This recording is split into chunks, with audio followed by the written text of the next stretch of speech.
Brent Venables, head coach at Oklahoma, got himself a new deal. This is getting a lot of pushback. First of all, what is this deal? And then second of all, was this a good move by Oklahoma? Because you have, I think, a lot of people saying, hey, this is too knee-jerky. It's been 2 years. We'll discuss all of that. But Oklahoma fans, if you're just now finding this channel, then welcome. We're glad to have you all a part of this. Make sure you are subscribed so you don't miss a minute of the content that we have going on here right on this platform because it's college football. It's only college football. Yes, we're sitting here during the month of June and talking about college football. How beautiful is that? You're a college football sicko. We're college football sickos, so dial in with us. Also, follow me on the Instagram and on Twitter at JDPikel. Appreciate you for that. So before we unpack, is this a good move? I think it's probably in everybody's best interest for us to walk through what exactly this move is. Because the headline reads, Brent Venables' new 6-year deal, $46 million, back up the Brinks truck. That's how it hits the timeline. But as we all understand now, how things hit the timeline and how they are in real life don't always match up. So Brent Venables in his original contract was for 6 years, right around $43 million. At $7.2 million a year. Now, his new contract is, for what I said, right around $46 million for $7.7 million a year through 2029. The other contract goes through 2027. So when you actually get into the details of this and when that raise is actually going to kick in and what years he has the raise, it really comes out to like a 2-year extension, nice little bump in pay. And again, social media is telling you they threw the bank at this guy. Oklahoma's desperate. That's not what's going on here. A coach that did better on the field for you, that won 10 games last year, got compensated. I don't think this is that dramatic of an occurrence. Well, 6-year deal is a 2-year extension. Let's calm down a little bit here. Also, what he was making, $7.2 million, it's tied for 8th in the SEC. 8th in the SEC. It's like darn near below the middle of the pack, essentially. So we're not backing up the bank and trying to just throw a bunch of greenbacks at Brent Venables. To me, this feels like a pretty logical next step for a head coach who's shown you in a very small sample size, which is fair to say, some good things. So when this happened, when this hit the timeline and you saw the on-3 graphic, Brent Venables extended at Oklahoma, punchline culture. They came back for seconds. The same people that were talking down on Oklahoma heading into 2023 and saying, here comes another 6-win season.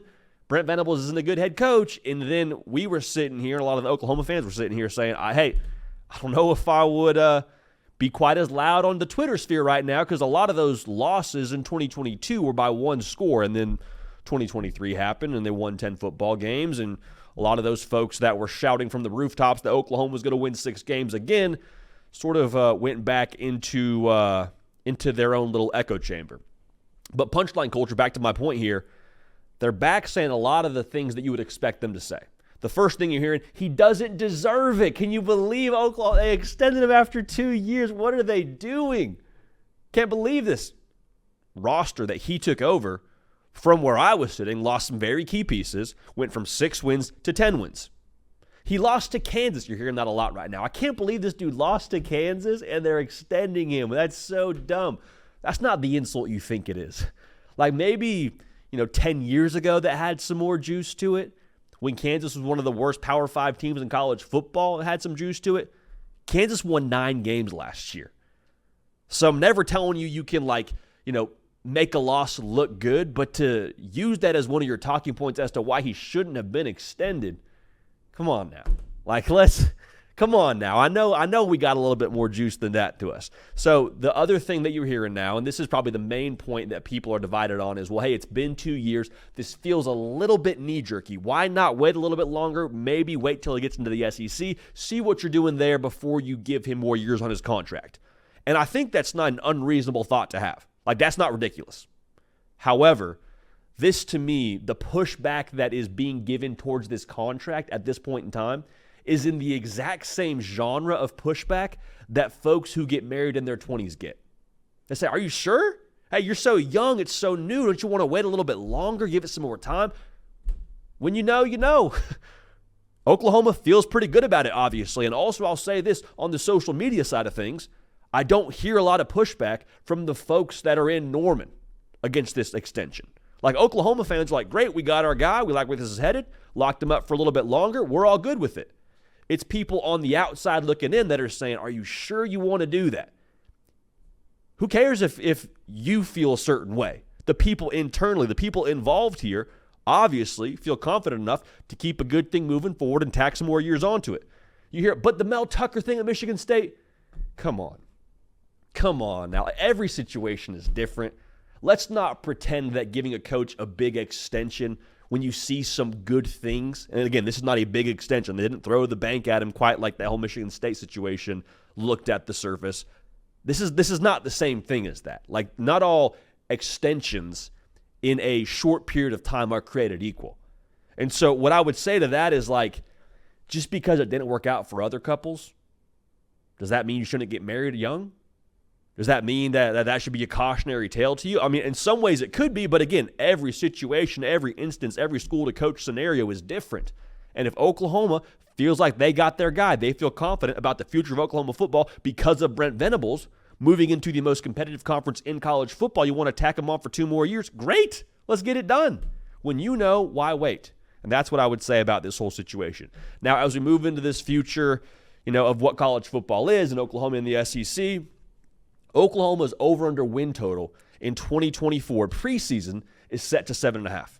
Now, I'm not here to talk about the win total. We've done that a fair amount on this show. But what I would say in regards to this contract extension, do not judge the validity or the success of this extension for Brent Venables based on 2024. Extending Brent Venables 2 extra years to 2029, that was a long-term play. They're thinking about this thing when it comes to 2027, 2028. So judge this extension based on a large sample size. And let's not get so fired up about what happens in 24 or even 2025. They're doing this with the vision in mind of where Brent Venables is going to take them, not what's going to happen next year. If you were focused on next year, then you wouldn't extend him because next year was going to happen whether you extended him or not. So for Oklahoma, I think when you know, you know. A lot of chatter from the outside, just like folks that get married in their 20s. You get pushback. Are you sure? Are you sure you want to do that? Is that a good idea? If you feel good about it and you got some confidence and you've thought this through, you've got your reasons on your yellow notepad that you want to refer to as to why you feel confident in this, more power to you. Let's roll. So is it a good move? I think it's more than fine. It's not going to throw in the bank at him. And for Oklahoma, we're going to see a lot more as to how valid this was when we get to 2027 and not just from just 2024. All right? Appreciate y'all. Love y'all. Make sure you are subscribed to this channel. Also, make sure you're subscribed to the podcast platform. All right? If you enjoyed this little one-off video, we got full hour-long episodes for you where we talk college football uninterrupted for, 60 minutes, sometimes more. So dial in over there, all the podcast platforms. The Hard Count with J.D. Piquel is what you got to search to find all that good stuff. Hey, we love y'all. We appreciate y'all. We're going to keep this party rolling, and we will see y'all next time. Hey, y'all. Thanks so much for watching. Subscribe to the channel here to make sure you don't miss an episode of The Hard Count. Also, be sure to check out other videos on the On3 YouTube channel.